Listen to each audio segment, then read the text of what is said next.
En el nombre de Allah, el misericordioso, el compasivo, que la paz y la misericordia de Allah sean con el profeta Muhammad, con su familia y seguidores hasta el día final. Vamos a empezar a hablar acerca de la vida de Muhammad sallallahu alaihi wasallam. Para hablar de la vida del profeta, la paz con él, tenemos que darnos una idea de cómo se encontraba en la península arábiga antes de su llegada. Respecto a la situación política, estaban desunidos, había tribus que se mataban unas con otras. Por eso que es que Alá dice en el Corán, recuerden la gracia de Alá, cuando los hermanó y unió sus corazones después de haber sido enemigos unos de otros, cuando se encontraban al borde de un abismo de fuego y los salvó de caer en él. Esto está en la Sura 3, aya 103. También, si nacía una hembra, los hombres mataban a las niñas, las enterraban vivas. Dice Alá en el Corán, y cuando se le anuncia a alguno de ellos, en este caso a los idólatras, lo que le atribuye al misericordioso, o sea, que ellos le atribuían hijas, su semblante se ensombrece y se angustia. Está en la Sura 43, 17. Los hombres se casaban con un sinfín número de mujeres, no había un número específico que pudieran, por ejemplo, en el Islam llega y permite 4. Antes del Islam podían tener el número de mujeres que desearan. En cuanto a la situación religiosa, pues adoraban a los ídolos. Alá en el Corán dice, ¿cómo es que adoran a Lat y a Uzza? También dice, adoran en vez de Alá lo que no puede perjudicarles ni beneficiarles en nada. Y dicen, estos son nuestros intercesores ante Allah. También Alá en el Corán dice, Él es el Señor de Sirio, que era una estrella que adoraban. En la aya 53, número 49. Blasfemaban lo que conocían de Alá sobre sus nombres. Sí, dice Alá le pertenecen los nombres y atributos más sublimes, invócale pues con ellos, y apártate de quienes blasfeman con ellos, y los niegan. Estos serán castigados por lo que hicieron. Esto está en la Sura 7, número 180. Entonces, Alá subhanahu wa ta'ala escoge a Muhammad sallallahu alaihi wasallam. Él dice Alá en el Corán, Él es quien elige de entre los iletrados un mensajero para que les recite sus preceptos, les purifique y les enseñe el libro y la sabiduría. Y es cierto que antes de ellos se encontraban en un evidente extravío. En la Sura 62, número 2. También dice, Alá agració a los creyentes enviándoles un mensajero entre ellos, que les recita sus preceptos, les purifica, les enseña el libro y la sabiduría, y antes se encontraban en un extravío evidente. La Sura 364. El profeta Muhammad sallallahu alaihi wasallam nace en un día lunes 12 del mes de Rabi al-Awwal del año 571, que ese año se le conoce como el año del elefante porque es cuando acontece lo de Abraha al-Habashi, que era quien quería destruir la casa de la Kaaba. Ya la manda a los pájaros para aniquilarlos. Esto está en la sura del elefante del Corán. Su padre se llamaba Abdullah, hijo de Abdul Muttalib, y murió antes de que Muhammad sallallahu alaihi wasallam naciera.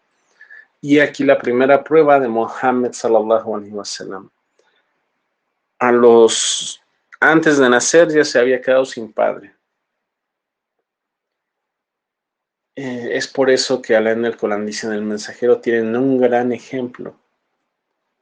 Si tú crees que tu vida, ¿cuántos de los hermanos o hermanas sufren por no haber vivido con sus padres, por no haber vivido con su padre, que quedó huérfano o quedó huérfano por la madre?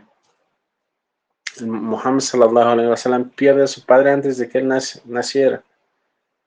Y su mamá, que se llamaba Amina, hija de Wahab, ¿sí? lo dan para que lo eduquen los beduinos. ¿Y porque esto acostumbraban a hacer? Lo mandaban al desierto para que se alejara de los vicios de la ciudad.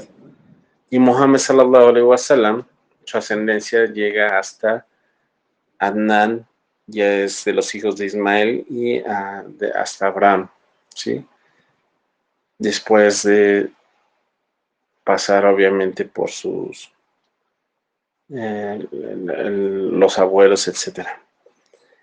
Entonces, cuando dan en adopción no en adopción, sino para que lo cuiden los beduinos a Muhammad sallallahu alaihi wasallam, ¿sí? Llega el primer milagro, que es la apertura del pecho. Y esto sucede dos veces. La primera es cuando él era niño, y lo encontramos en un hadith de Sahih Muslim. Dijo Anas ibn Malik, dijo, el ángel Gabriel descendió y abrió su pecho para sacar su corazón. Entonces extrajo un coágulo negro de este y dijo, esta era la parte donde Shaitán podría seducirte. Luego lavó con agua Zamzam en un recipiente de oro y volvió su corazón a su sitio. Los niños y compañeros de juego con los que se encontraba corrieron hacia su nodriza y dijeron que Mohammed había sido asesinado. Todos se dirigieron hacia él y lo hallaron en buen estado, excepto con el rostro pálido. Dijo Anas, he visto las cicatrices que quedaron en su pecho. Entonces esto es un hecho de la muestra temprana de la profecía de Muhammad sallallahu alaihi wasallam, porque él fue protegido de la adoración de los ídolos y de la maldad, sí, común que tienen las personas, y creció con el monoteísmo en su corazón. Posteriormente, también la apertura del pecho fue años después en el acontecimiento de Isra. Se dice que esa es la razón por la que devolvió la nodriza, la beduina que cuidaba a Muhammad sallallahu alaihi wasallam, a su madre. Su madre muere cuando Muhammad sallallahu alaihi wasallam tenía 6 años. Entonces aquí ya había quedado huérfano, se queda al cuidado de su abuelo, Abdul Muttalib. Abdul Muttalib era alguien que también era conocido como Sheiba, ¿sí? Como alguien de canas, el viejo. Y Al-Ham también le decían por ser noble, era una buena persona. Muere su tío y se queda cuidado, muere su abuelo y se queda cuidado de su tío, Abu Talib, ¿sí? Entonces, su tío lo pone a pastorear el ganado, y el acto de ser pastor es algo que hicieron muchos profetas, porque se dice que es una noble labor que hace a la persona, la ennoblece. El acto de ser pastor dicen que ennoblece a la persona. Se relata que a los 12 años, cuando iba con una caravana, un monje lo encuentra, encuentra esta caravana, los invita a comer y se da cuenta del signo de la profecía de Muhammad sallallahu alaihi wasallam, y les dice que no le lleven a Siria por temor de los judíos y los romanos de que lo mataran a Muhammad sallallahu alaihi wasallam. Se tiene ya después historias hasta que Muhammad sallallahu alaihi wasallam llegamos al matrimonio con Jadilla. Hay versiones que dicen que Jadilla tenía 40 años, otra que dice 28. Ibn Isaac presenta que la edad de Jadilla era 28, ya que tuvo 2 varones y 4 mujeres del profeta Muhammad sallallahu alaihi wasallam, y esto hace que la opinión sea más fuerte, ¿sí? Porque la menopausia de la mujer llega antes de los 50 años. Y Al-Waqidi presenta que Jadilla tenía 40. Entonces Jadilla pues fue la primera esposa de Muhammad sallallahu alaihi wasallam.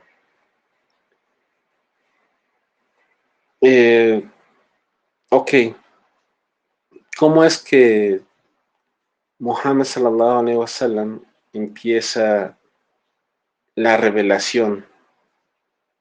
¿Sí? ¿Cómo es que Muhammad sallallahu alaihi wasallam empieza con la revelación? Él acostumbraba ir a el monte de la, ¿sí? A una cueva, y ahí se le presenta el ángel Gabriel, ¿sí? Mohammed sallallahu alaihi wasallam era conocido allá en Meca por su veracidad, tenía buen juicio y él se apartaba de los vicios de la yajilía. Si él nunca tomó vino, tampoco se postró ante ningún ídolo. Cuando tenía Mohammed sallallahu alaihi wasallam 40 años, es que recibe su primera revelación. Y eso lo encontramos en Bukhari.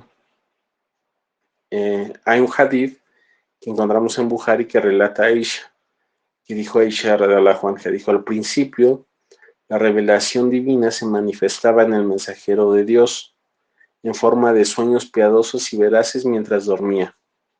Estos sueños le llegaban como la brillante luz del día y se le inspiró el amor al retiro y al aislamiento. Solía recluirse en una cueva de Hira y adorar a Dios único durante varias noches antes de volver con su familia. Solía llevar con él su sustento para cada retiro y volvía con su esposa Jadilla para abastecerse nuevamente. Así lo hizo hasta que le llegó la verdad en la cueva de Hira. Si el ángel llegó a él y le dijo: lee. Él respondió: no sé leer. El profeta sallallahu alaihi wasallam relató: luego me sujetó con fuerza y me apretó tan fuerte que pensé que no podía resistir más. Luego me soltó y me dijo que lea. Yo repliqué: no sé leer. Entonces me sujetó nuevamente y me apretó tan fuerte que pensé no poder resistirlo más. Y nuevamente me soltó y me pide nuevamente que lea. Respondí: no sé leer. Entonces me sujetó por tercera vez y al soltarme me dijo: lee. En el nombre de tu Señor, que todo creo. Creó al hombre de algo que pende. Lee: tu Señor es el más generoso. Esto es en la sura 96, del aya de la 1 a la 3. Entonces, Mohammed sallallahu alaihi wasallam se dirige a Jadilla, a su esposa, y le dijo: temo que me suceda algo. Y Jadilla le responde: claro que no, por Dios. Si tú mantienes buenas relaciones con tus parientes, ayudas a los pobres, a los miserables, atiendes generosamente a tus invitados y asistes a quien se lo merece, entre los azotados por la desgracia. Eso fue la primera parte de la revelación a Muhammad sallallahu alaihi wasallam. Se dice que la revelación cesa 2 años y hay otras narraciones que dicen que fue 40 días. Pero después Dios en el Corán le revela las ayas de Mudathir. Dice: ya ayuhal Mudathir, kun fandir, wa rabbaka fakabbir, wa thiyabaka fatahar, wa rujisa fahjur. Dice: oh Muhammad, o tú el que te envuelves en el manto, levántate y advierte a los hombres. Proclama la grandeza de tu Señor y purifica tus vestimentas y huye de la idolatría. Sí, este versículo del Corán es la que marca el comienzo como la misión de Muhammad sallallahu alaihi wasallam. Allí en ese momento los incrédulos empiezan a decir que a Muhammad sallallahu alaihi wasallam su Señor lo había abandonado porque tardaron 2 o 3 noches más. Entonces Alá responde en el Corán diciendo: Wadduha, waleili ida saya, ma wada'aka rabbuka wa ma qala. Se juro por la mañana, por la noche, cuando cubre con su oscuridad, que tu Señor, o Muhammad, no te abandonó ni te aborreció jamás. ¿Sí? Esto lo encontramos en Sahih Muslim. Entonces, Jadilla fue la primera persona en aceptar el Islam. Ali fue quien lo hizo entre los más chicos y Abu Bakr fue el primero de los hombres. De la gente mayor se encontraba Zayd ibn Haritha, y de los que más temprano se islamizaron fue la familia de Abu Bakr, Sa'd ibn Abi Waqqas, Uthman ibn Affan, Talha ibn Ubaida, Zubair ibn Awa y Khalid ibn Zayd ibn al-As. ¿Qué etapas hubieron en la da'wa del profeta Muhammad sallallahu alaihi wasallam? Y con la revelación de ese capítulo de Al-Mudathir, el profeta Muhammad sallallahu alaihi wasallam comienza abiertamente a convocar al pueblo al Islam. Y el profeta sallallahu alaihi wasallam empieza con su propio pueblo, y algunos se negaron a escucharlo. Estuvo 3 años en secreto, y el profeta Muhammad sallallahu alaihi wasallam empezó a invitar en secreto a las personas que tenían más confianza durante los 3 primeros años. Después se le ordena que lo haga abiertamente. Se advierte primero a tus familiares de entre tu pueblo, y está en la sura 26, aya 214. Hay una historia que encontramos de que el mensajero de Allah sallallahu alaihi wasallam se dirige al monte de Safa y comienza a llamar diciendo Bani Fihr, Bani Ad, que eran los dos clanes de Quraysh. Se reunieron y los que no pudieron mandaron a alguien. Entonces Abu Lahab estaba presente y el profeta Muhammad sallallahu alaihi wasallam dijo: si yo les dijera que hay un ejército en el valle tras esta montaña que los quiere atacar, ¿me creerían? Dijeron: por supuesto que sí, dado que siempre dices la verdad. Dijo sallallahu alaihi wasallam: les advierto de un severo castigo. Abu Lahab le respondió al profeta, le replicó: maldito seas, ¿para eso nos has convocado? Inmediatamente se reveló la sura de Abu Lahab, la de Tabbat yada Abi Lahabin wa tab. Maldito sea Abu Lahab, ¿sí? Dice que perezca. Ma aghna anhu maluhu wa ma kasab. Si ni su poder, ni sus bienes podrán salvarlo del castigo, ¿sí? Será arrojado en el fuego. Sayasla naran data lahab, ¿sí? Wamratuhu hammalat al-hatab. Dice también su mujer estará castigada portando leña para el fuego, ¿sí? Fijidha hablum min masad. Dice, en su cuello tendrá una cuerda de fibras de palmeras. Esta es la sura 111. Entonces, esto fue cuando Muhammad sallallahu alaihi wasallam empieza, y es el inicio de la revelación. El profeta sallallahu alaihi wasallam, ya después de que mostró abiertamente la invitación al Islam, la comunidad empezó a crecer más rápido. Y así como empezó a crecer la comunidad más rápido, el perjuicio de los asociadores hacia el profeta sallallahu alaihi wasallam también empezó a crecer. Lo empezaron a difamar, lo llamaron mago, lo llamaron loco, lo llamaron hechicero. Y aquí vemos nuevamente cómo el Muhammad sallallahu alaihi wasallam tenía enemigos, tenía gente que lo insultaban, que no creían en él, y lo llamaron de todos los insultos posibles, ¿sí? Y imagínense, que le decían mago, le decían loco, le decían hechicero, ¿sí? Entonces, Muhammad sallallahu alaihi wasallam le dice a los primeros musulmanes que emigraran a Habasha, lo que es ahora Etiopía, porque había un rey justo en ese lugar. Entonces fue la primera emigración. Fue en el año 5 después de la revelación y eran 11 hombres y 4 mujeres. Entre ellos se encontraban Uthman ibn Affan y su esposa Ruqayya, la hija del profeta Muhammad sallallahu alaihi wasallam. Hay una segunda emigración. Esto pasa porque la gente de la primera emigración escuchan que la gente de Meca había entrado al Islam. Entonces Uthman regresa y encontró que la noticia no era verdadera. Regresa hacia Abisinia con otro grupo mayor de musulmanes. En esta ocasión regresa con 83 hombres y 18 mujeres. Quraysh envía a Omar ibn al-As y Abdullah ibn Abi Rabia por los musulmanes, pero Nayashi, el rey de Abisinia, que era un hombre justo, se niega a darles a los musulmanes. Después que el Islam se estableció en Medina, el grupo de Abisinia emigró hacia allá, exceptuando el grupo de Jafar ibn Abi Talib, que lo hicieron después del pacto de Khaybar. En este tiempo pasa la islamización de Hamza ibn Abdul Muttalib, que era tío de Muhammad sallallahu alaihi wasallam y a la vez su hermano de leche.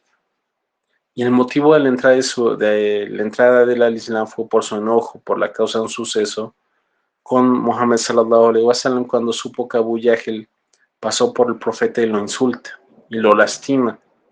Al enterarse de esto, fue a buscar a Abu Jahl a la Meca llega y le asienta un golpe en la cabeza con su arco y le dice: estuviste abusando de Mohammed y yo soy un seguidor de su religión y profeso lo que él predica. En este momento es cuando Quraysh se da cuenta que Mohammed sallallahu alaihi wasallam se fortalece. En las clases pasadas también con el hermano Suleiman se vio la historia de Omar ibn al-Khattab, cómo es que se hace musulmán. Él era un hombre fuerte, era joven, ¿sí? Y la entrada de Omar ibn al-Khattab es la respuesta a la súplica que Mohammed sallallahu alaihi wasallam había dicho: oh Dios, fortalece al Islam con el hombre que más quieras, con Abu Jahl o Omar. Y Alá fortalece la súplica, responde a la súplica a Mohammed sallallahu alaihi wasallam y hace que Omar ibn al-Khattab fortaleciera al Islam cuando éste entra. Y es la primera vez que empiezan a poder rezar dentro del Haram en Meca.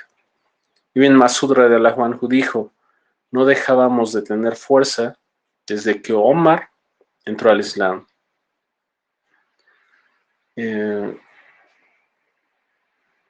¿Por qué emigraron los musulmanes a Abisinia? Fue debido al maltrato que tenían, ¿no?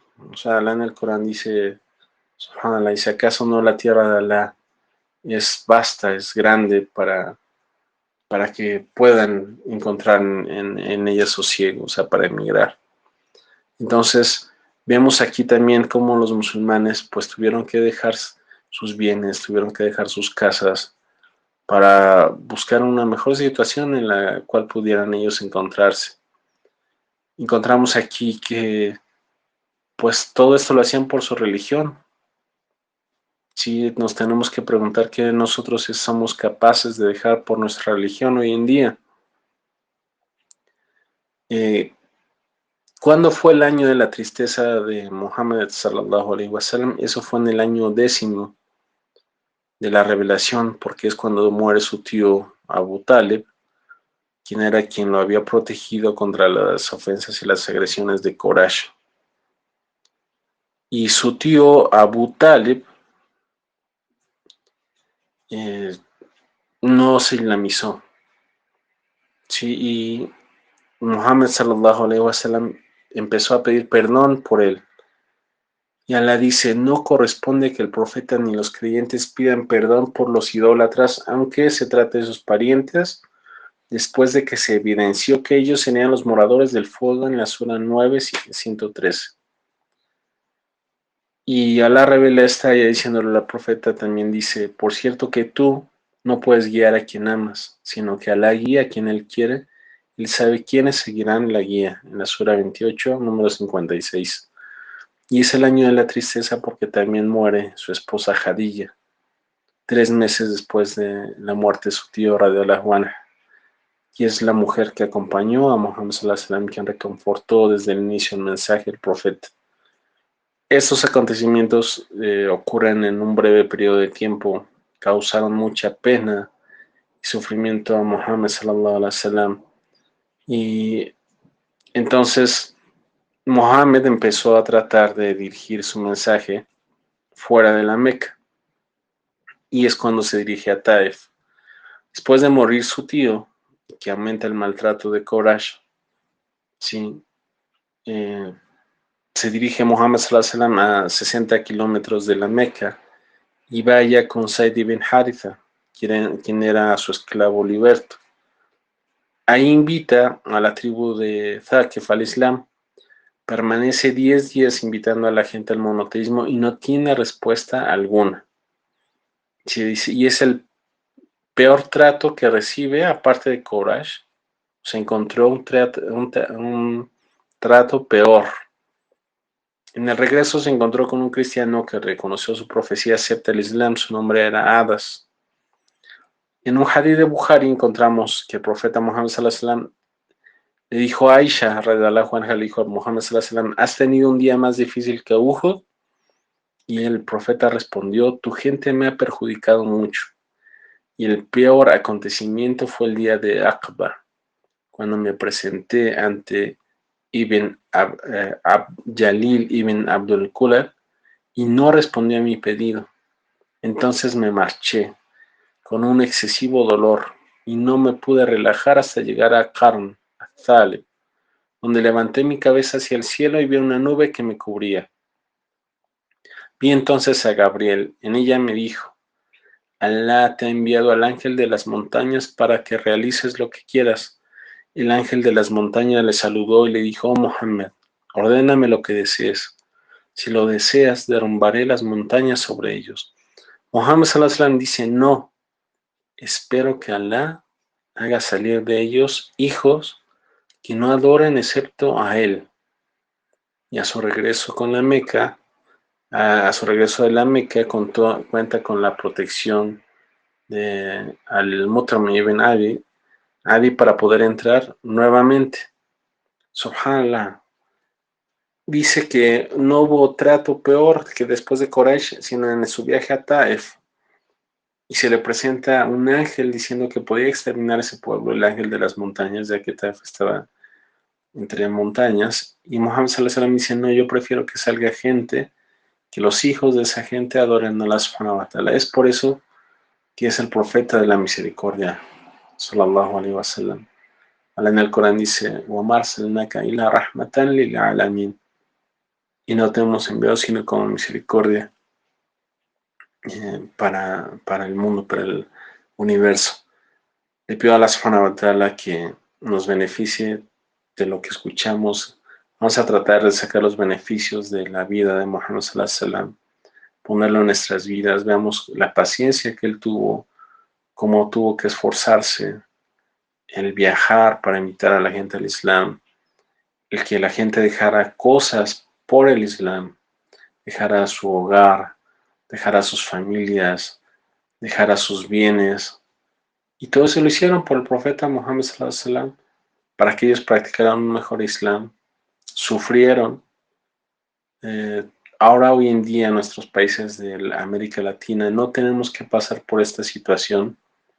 Y subhanallah, tenemos muchísimas comodidades para poder invitar a la gente al Islam. Y esa es la manera en que debemos de ver el ejemplo que pasaron nuestros antepasados para poderlo poner nosotros en práctica. Tenemos ahora las redes sociales, el internet, todos los medios para poder facilitar el mensaje de que le llegue a toda la gente que esté cercana a nosotros.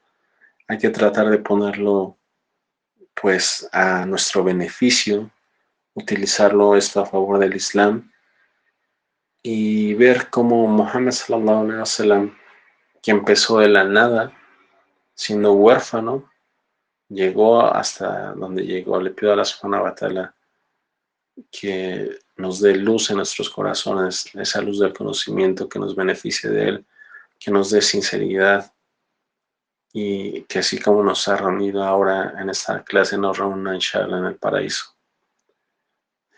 Ciertamente él es el respondedor, el compasivo. Que la paz y la misericordia sea la sean con el profeta Muhammad, con su familia y seguidores hasta el día final. Amén. Assalamu alaikum wa rahmatullahi wa barakatuh.